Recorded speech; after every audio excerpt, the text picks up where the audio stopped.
Hi, I'm Jay Link, President of Stewardship Ministries.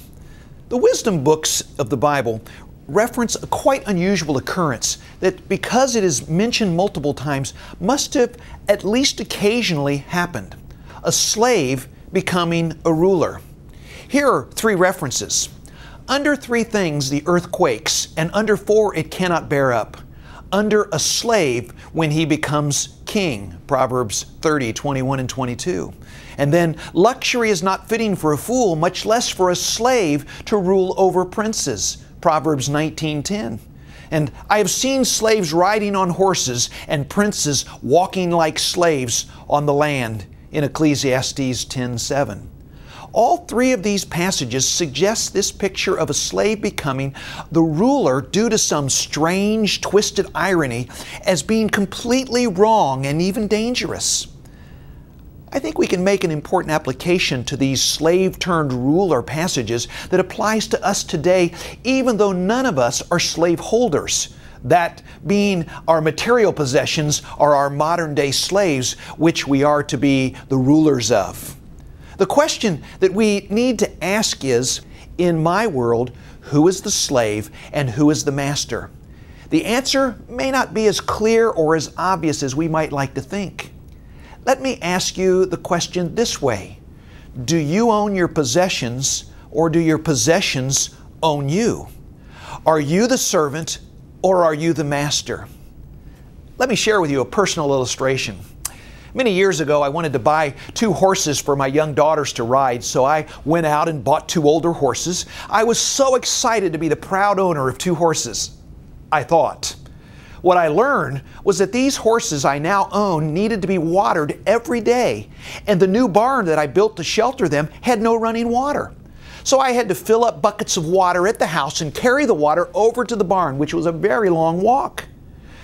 I realized 2 horses drink a lot of water. That lasted a short while until I paid to have a water line run over to the barn. I also realized these horses that I owned needed to be given hay every day. So I had to buy hay, which meant I had to buy an old pickup truck to go get the hay and haul the hay to the barn. And then I had to load it into the loft and then go to the barn twice a day and throw some of it into their mangers. Then the real shock. These horses indiscriminately redeposited all of the hay and grain I fed them right back onto the stall floor. Adult horses, and they weren't even potty trained. And guess who got to regularly shovel it out and haul it away?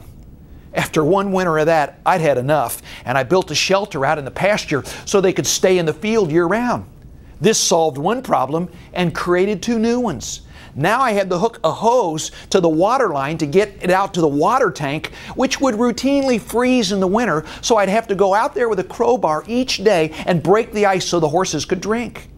I finally spent some more money to run electricity out to the shelter to put a heater in the tank so it wouldn't freeze. I still had to take the hose back every day after each fill-up so it would keep it from freezing and breaking.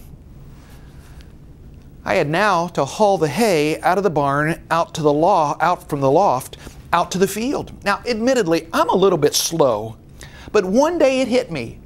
I didn't own these horses. These horses owned me.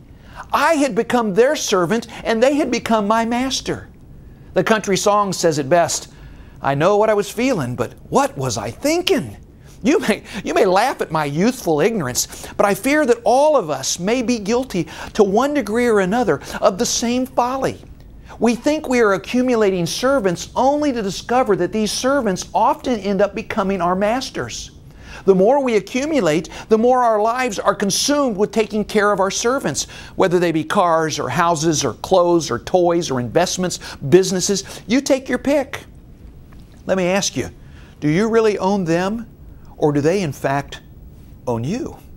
I'm a businessman, and there are times, I must honestly confess, I feel more like my business owns me than that I own my business. I work endless hours for it, caring for it, managing it, paying attention to every detail of it, making sure it's healthy and growing, nursing it when it's sick. I also need to take care of my employees, and as every businessman learns sooner or later, when things get tight, the employees get paid before the owner does.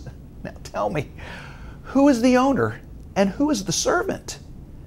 I cannot think of any asset that if left unattended will not eventually end up becoming a costly liability. Don't service your car and see what happens. Your house is constantly in need of your attention and your money to keep it from falling down around you. Your clothes don't wash, iron, and hang themselves up. Even your children and your spouse, if you don't invest huge amounts of everything into them, will eventually become a major liability to you. I think of all the greatest delusions we often fall prey to is the folly of thinking that the wealthier we can become materially, the more freedom we will have. It's been my personal experience and my professional observation that it is not at all that black and white. In fact, in many cases, the opposite is true. Often, the wealthier a person becomes, the more enslaved he is to caring for and attending to his servants, and the less flexibility and freedom he actually has emotionally, spiritually, and physically for really important pursuits and priorities of life.